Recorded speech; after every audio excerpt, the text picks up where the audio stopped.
خبر تم تداوله بقوة عبر مواقع التواصل الاجتماعي وفي بعض المواقع الإلكترونية. ميدو كريستيانو رونالدو إلى الوداد البيضاوي المغربي.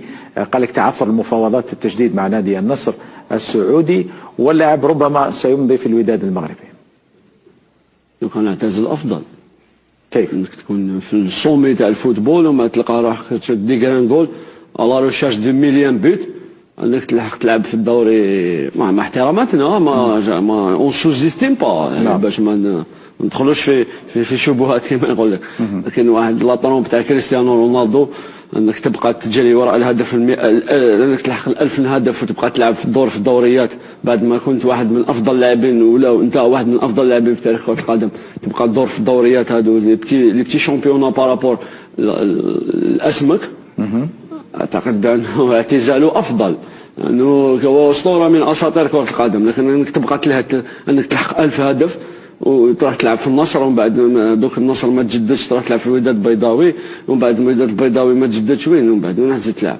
الى اين انت تمشي؟ لذلك لي فرونسي يقول لك فو سافوار كيتي لا طابل، يعني انت يجب ان تعرف كيف متى تغادر الطاوله. يعني بروف مودريتش 40 سنه اليوم يتوقف، سي با لا ميم كارير كيما رونالدو. مش لما تحطهم في الميزان ما توقفش مودريتش، غادر الريال. نعم نو اليوم مودريتش يقرر طوني كروس سيدي نحليو مودريتش.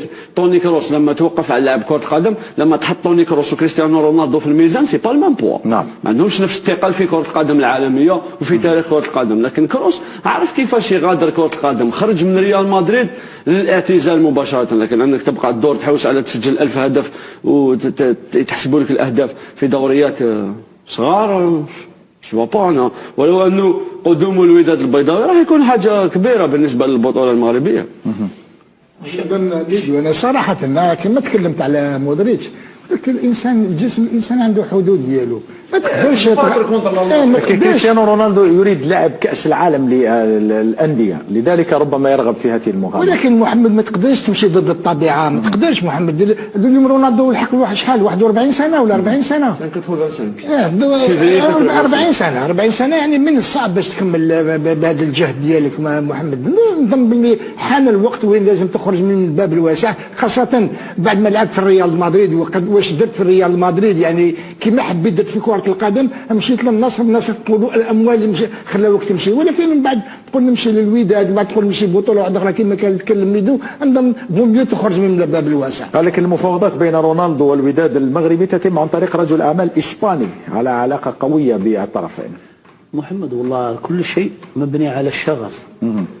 صح وش تكلم ميدو حقيقه وش تكلم محمد حقيقه، لكن شفنا كريستيانو رونالدو محمد انه شغوف، لاعب اللي دائما يحب يلعب رياضة كرة القدم.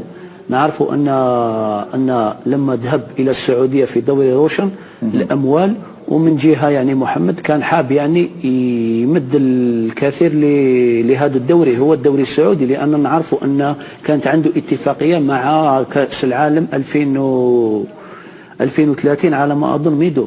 كأس العالم يكون هو يعني كسفير لهذا الكأس العالم. نعرف أن كريستيانو رونالدو محمد ليس يعني ماهوش يلعب كرة قدم لأجل أنه يكسب إلا المال. الآن عنده كما تكلم ميدو، عنده إحصائيات يريد أن يحطمها هنا، يعني هو يعني يمشي بطريقة. لكن الوداد البيضاوي يبقى فريق محترم جدا في افريقيا. ميدو قال لك لعب في النصر والان ينزل الوداد في افريقيا، والنصر في اسيا. نذكرك في حاجه، تتذكر لاعب الطوبيلي، اللاعب الايطالي، واحد من